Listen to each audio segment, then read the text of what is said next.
ये है दैनिक प्रातःकाल का डिजिटल एडिशन प्रातःकाल लाइव। राहुल गांधींना कदाचित या गोष्टीची कल्पना नसेल की प्रोएक्टिव्हली सरकारने कारवाई करून पेपर फोडणाऱ्यांना पकडलं आणि म्हणून ती परीक्षा पुढे नेली। पेपर फुटल्यानंतर नाही, त्याच्या आधी ही कारवाई महाराष्ट्र सरकारने आमच्या पोलिसांनी केलेली आहे आणि निश्चितपणे पुढची परीक्षा योग्य पद्धतीने व्हावी याचं नियोजन चाललंय। त्याच्या तारखा देखील लवकरच आम्ही घोषित करणार आहोत।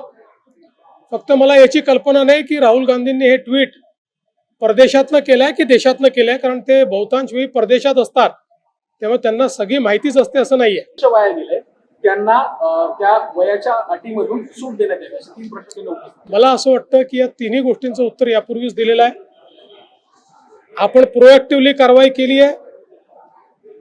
ज्यांना पकडलंय ते तर आंतरराज्यीय गुन्हेगार निघालेले आहेत, इतरही राज्यांमध्ये त्यांनी कारवाई केलेली आहे। त्यामुळे ही जी कारवाई आपण केली यामुळे अनेक राज्यातली पेपरफूट वाचवण्याचं काम आपल्या सरकारने केलं आहे। राहुल गांधींनी पहिल्यांदा स्वतःकडे, स्वतःच्या पक्षाकडे, स्वतःच्या सरकारकडे पाहावं आणि त्याच्यानंतर हे बोलावं।